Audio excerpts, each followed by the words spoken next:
Hello guys, welcome to my channel. My name is Arjun S Pawar.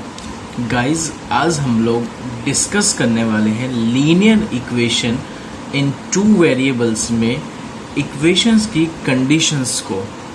इससे पहले वाली video में हमने डिस्कस किया था कि गाइस कि इक्वेशंस को सॉल्व करने के मेथड, जिसमें हमने elimination method, substitution method, cross multiplication method and special method के बारे में डिस्कस कर चुके हैं गाइस।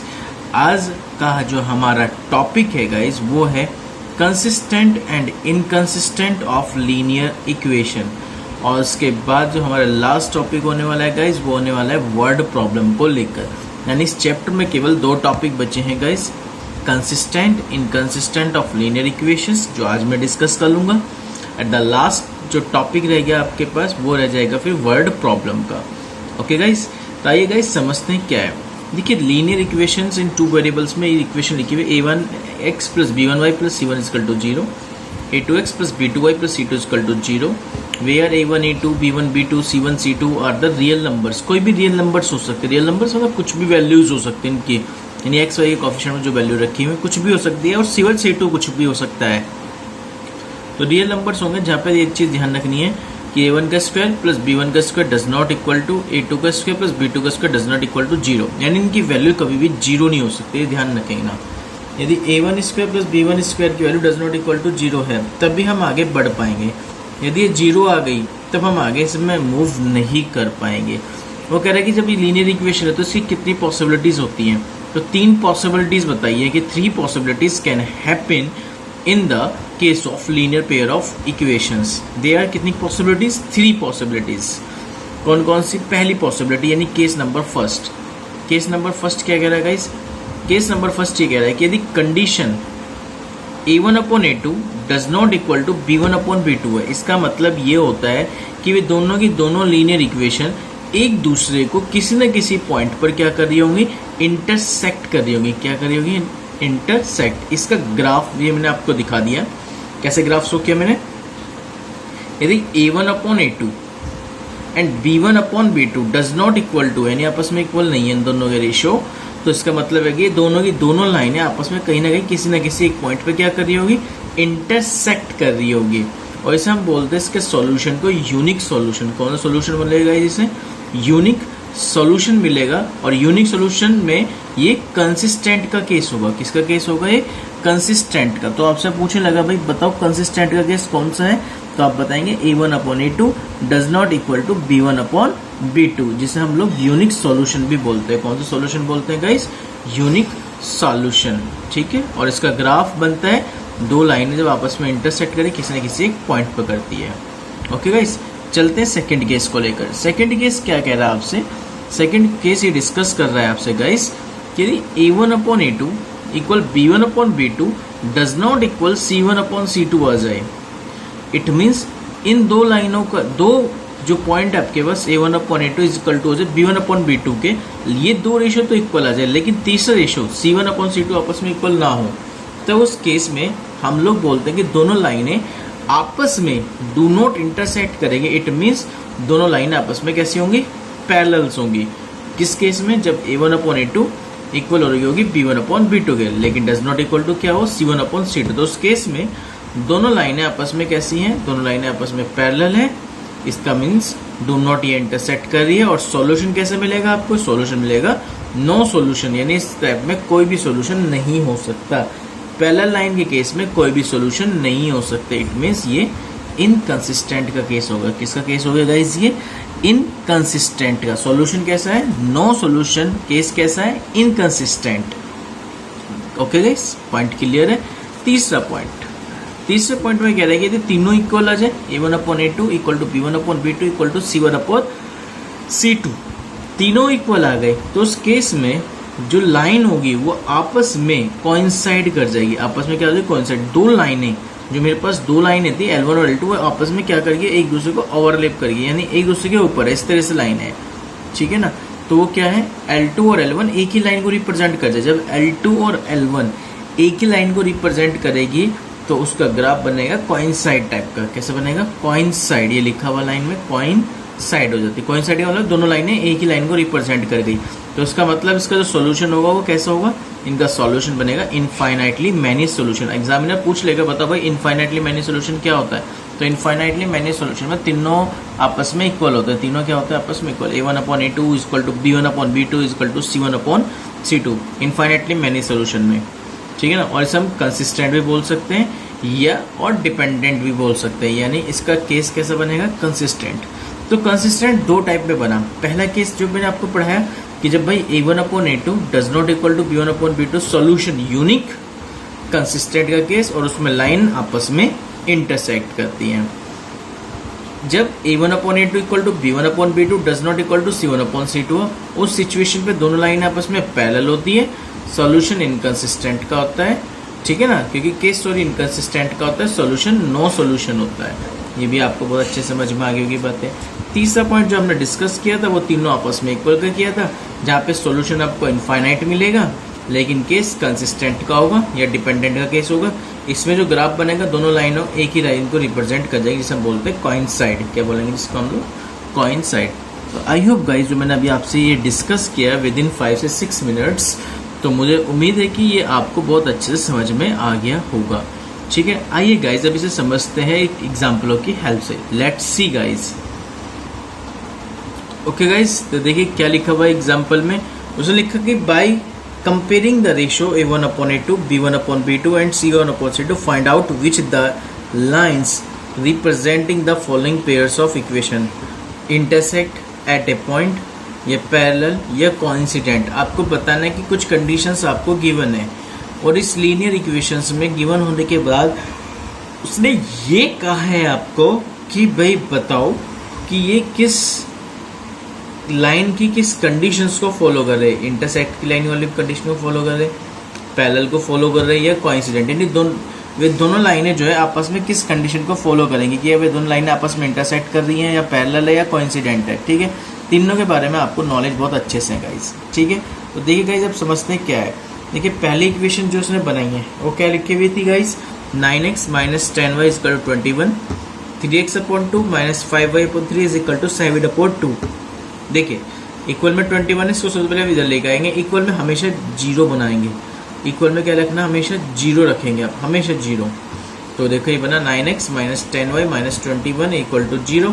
अब आपने क्या किया, सबसे पहले इसका एलसीएम लिया, एलसीएम आ गया 6 लेके आ गया 9x माइनस के 10y/6 इक्वल टू 7/2। 2 से डिवाइड कैंसिल 3 टाइम्स, तो ये आया 3 किसके इक्वल, क्योंकि 7 3 21 और 21 को उठा के मैं इधर ले आया, तो ये बन गया ये। तो हमेशा राइट हैंड साइड में हमेशा क्या होना चाहिए, इक्वल होना चाहिए जब भी हम इस इक्वेशन को सॉल्व करेंगे, ठीक है ना। तो अब क्या करना है गाइज, उसके बाद देखिए कंपेयरिंग कर लो पहली लाइन की इक्वेशन को a1x plus b1y plus c1 equal to 0 से, दूसरी लाइन की इक्वेशन को a2x plus b2y plus c2 equal to 0 से, ठीक है। कंपेयर कर लिया आपने। जैसे ही आप इसकी कंपेयरिंग कर लेंगे तो आपके पास देखिए कंडीशन क्या आ गई। पहली लाइन ये थी जिसमें x का कॉफिशिएंट 9, y का कॉफिशिएंट -10 एंड c -21, तो ये रहा a1 9 b1 -10 c1 -21।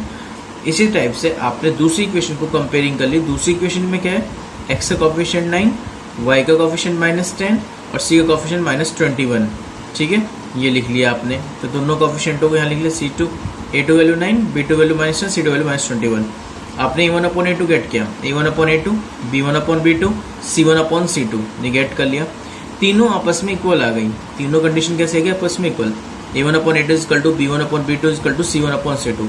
जब तीनों लाइनें के रेशियो जो कॉफिशिएंट थे और कांस्टेंट क्वांटिटी के रेशियोज हैं वे इक्वल आ जाए, तो हमेशा ध्यान रखना है लाइन आपस में क्या रिप्रेजेंट करिए, कोइंसिडेंट रिप्रेजेंट करेगी आपस में। कैसे रिप्रेजेंट करेगी, कोइंसिडेंट। और इसका सॉल्यूशन क्या होगा इक्वेशन का, कि ये कंसिस्टेंट होंगे और विद इनफाइनाइट सॉल्यूशन के साथ, क्योंकि सॉल्यूशन कैसा होता है, इनफाइनाइटली मैनी सॉल्यूशन होगा। केस कौन सा बन गया, कोइंसिडेंट, जिसको या तो हम डिपेंडेंट भी बोलते हैं, ठीक है ना। और लाइन कैसी होगी गाइज, ये कोइंसिडेंट होगी। समझ में आ गई होगी मुझे लगता है कि अब आपको ये, ठीक है ना, क्योंकि कंसिस्टेंट का केस था ये, ओके। इसी तरह से आप बाकी की जो इक्वेशंस हैं क्वेश्चंस के अंदर उन्हें आप डील अच्छे से कर सकते हैं। और क्वेश्चन जैसे सेकंड क्वेश्चन ये रहा, थर्ड क्वेश्चन ये रहा, तो आपको ऐसे ही निकालना है। फोर्थ क्वेश्चन, बाकी जो 3 क्वेश्चन आपके पास अब बचे हैं ना, तो उम्मीद करता हूँ कि आप ये सब अच्छे से डील कर लेंगे गाइज, ओके। तो चले अब नेक्स्ट एग्जाम्पल की तरफ गाइस। अब देखिए नेक्स्ट एग्जाम्पल में और किस तरह से आपसे क्वेश्चन डील कराएगा। क्वेश्चन एग्जामिनर पूछ ले भाई बताओ फॉर व्हाट वैल्यू ऑफ के, मुझे के की वैल्यू बताओ क्या होगी। Will the following pair of linear equation have infinitely many solution. उसने कहा कि भाई ये जो इक्वेशन है, इस इक्वेशन के जो सॉल्यूशन है वो इनफाइनाइटली मैनी सॉल्यूशन है। और इनफाइनाइटली मैंने अभी सॉल्व करके बताया क्या, a1/a2, b1/b2 और c1/c2, ये होता है इनफाइनाइटली मैनी सॉल्यूशन का केस, यानी रिप्रेजेंट कोइंसिडेंट लाइन। ठीक है, तो ये लाइन आपस में क्या रिप्रेजेंट कर रही है, कोइंसिडेंट लाइन को रिप्रेजेंट कर रही है। कोई बात नहीं, करते हैं। सबसे पहले जो राइट में लिखे होता है उसको लेफ्ट में लाना पड़ता है, क्योंकि राइट की तरफ जीरो बनाना पड़ता है। इधर जीरो बनाना पड़ेगा, ये लिया है माइनस के और प्लस के 3 = 0, इधर आएगा तो माइनस के = 0 बनिए गाइस। अब ऑन कंपेयरिंग कर लो a1x + b1y + c1 = 0, a2x + b2y + c2 = 0 से। चलिए गाइस क्या क्या आएगा ध्यान दीजिए। यहाँ पे आप a1 की वैल्यू देखिए, k की वैल्यू a1 की वैल्यू k, b1 की वैल्यू 3, c1 की value -k + 3, a2 value 12, b2 value k, c2 value -k। It has infinitely many solution, मतलब a1/a2 = b1/b2 = c1/c2 हो गया। तो यहाँ पे वैल्यू पुट कर दिया आपने a1 a2 की, b1 b2 की और c1 c2 की। तो सबसे पहले देखिए सब में अननोन वैल्यूज है, जरूरी नहीं है कि आप देखिए कोई भी ले सकते हैं आप। तो इसके 3 केस लिखिए, फर्स्ट सेकंड थर्ड। मैंने टेकिंग फर्स्ट एंड सेकंड ले लिया। फर्स्ट और सेकंड लेके जब मैंने सॉल्व किया तो k की k से प्रोडक्ट होगी तो k², 12 3 से कितना हो जाएगा 36, तो k की वैल्यू 2 आ गई, प्लस एंड माइनस 4। ठीक है गाइस, ये आई मेरे पास किसको, जब मैंने टेकिंग फर्स्ट एंड सेकंड लिया। इसी तरह से मैंने टेकिंग सेकंड और थर्ड लिया तो k की यहाँ से एक और वैल्यूज आ जाएंगी। सेकंड और थर्ड जैसे मैं लूंगा 3/k -k + 3/-k, k से k कैंसिल आउट हो जाएगा आपके पास, 3 से 3 कैंसिल आउट हो जाएगा। तो देखिए आपके पास यहाँ पे कितनी वैल्यूज बनती है, जो भी वैल्यूज आएंगे आपके पास वो k² -k 6k = 0 कैलकुलेट किया अपने। k की वैल्यू को k कॉमन आएंगे इन दोनों में से, k -6 = 0, तो k की वैल्यू तो 0 हो सकती है या k की वैल्यू 6 हो सकती है, क्योंकि या तो ये 0 या ये 0। तो k की 2 वैल्यूज आई, एक 0 और यहाँ पे एक 6। तो आई होप, और एक k की वैल्यू आ रही है +-6। तो उम्मीद करता हूँ गाइज अब आपको ये कॉन्सेप्ट अच्छे से समझ में आ गया होगा गाइज। ठीक है, तो इस तरीके से हम लिखेंगे यहाँ पे सॉल्यूशंस को। बस हमें वो इक्वेशन दे देगा, इक्वेशन देके कह देगी बताओ भाई find the value of k, k की वैल्यू बतानी, किस केस में बतानी है वो केस आपको समझाएगा। इनफाइनाइटली मैनी सॉल्यूशन का केस है तो ये वाला फॉर्मेट, ठीक है ना। तो ज्यादातर ध्यान रखना, यदि वो इनफाइनाइट कह दें, सॉल्यूशन कैसे कह दिया, इनफाइनाइटली मैनी सॉल्यूशन कह रहा है, तो बस ये चीज ध्यान रखना आपको, ये लिखना होता है a1/a2, b1/b2 और c1/c2। उसमें हमेशा ध्यान रखना टेकिंग फर्स्ट सेकंड, फिर सेकंड एंड थर्ड लेके सॉल्व कर लेते हैं। यदि इसी चीज को वो यूनिक सॉल्यूशन कह देता कि दोनों लाइनें आपस में कैसे सॉल्यूशन रखती हैं, यूनिक सॉल्यूशन है, कंसिस्टेंट वाला केस है बट यूनिक सॉल्यूशन रख रही है, तो उस केस में आप क्या करते हैं a1/a2 does not equal to b1/b2। यानी जो सॉल्यूशन आता है, सपोज दैट k की वैल्यू आज ये निकल कर आती है डज नॉट 6, तो उसका मतलब क्या है कि k की वैल्यू 6 को एक्सेप्ट नहीं कर रही, 6 के अलावा हर पॉइंट को एक्सेप्ट करेगी। तो लिख देना the value of k do not accept then 6 को नहीं एक्सेप्ट करती है लेकिन फॉर ऑल रियल वैल्यूज को एक्सेप्ट करेगी। ठीक है, उम्मीद है कि आपको यूनिक सॉल्यूशन का केस भी अब अच्छे से समझ में आ गया होगा गाइस। ठीक है, अब गाइस जो नेक्स्ट मैं वीडियो आपके लिए लेके आऊंगा वो लेके आऊंगा एक तो पहले ग्राफ की, कि हम ग्राफ कैसे बनाते हैं, क्योंकि ग्राफ जो है मेरा, ग्राफ का जो सॉल्यूशन है, क्योंकि ग्राफ सॉल्यूशन से मुझे x और y की ही वैल्यू फाइंड आउट करनी है और वो ग्राफ सॉल्यूशन से करनी है। यानी इसका मतलब है कि अभी आपके पास 2 वीडियोस और रह गई है लेक्चर चैप्टर की, जिसमें वर्ड प्रॉब्लम और ग्राफ सॉल्यूशन रह गए हैं, और जिसको मैं डिस्कस करूंगा आपको नेक्स्ट वीडियो में, जिसमें मैं ग्राफ डिस्कस करूंगा। उसके बाद जो नेक्स्ट वीडियो आएगी उसमें आएगी आपके पास गाइस लैंग्वेज के question, it means word problem के क्वेश्चंस, और ये चैप्टर भी आपका खत्म हो जाएगा guys. Okay guys, thank you so much guys, thank you.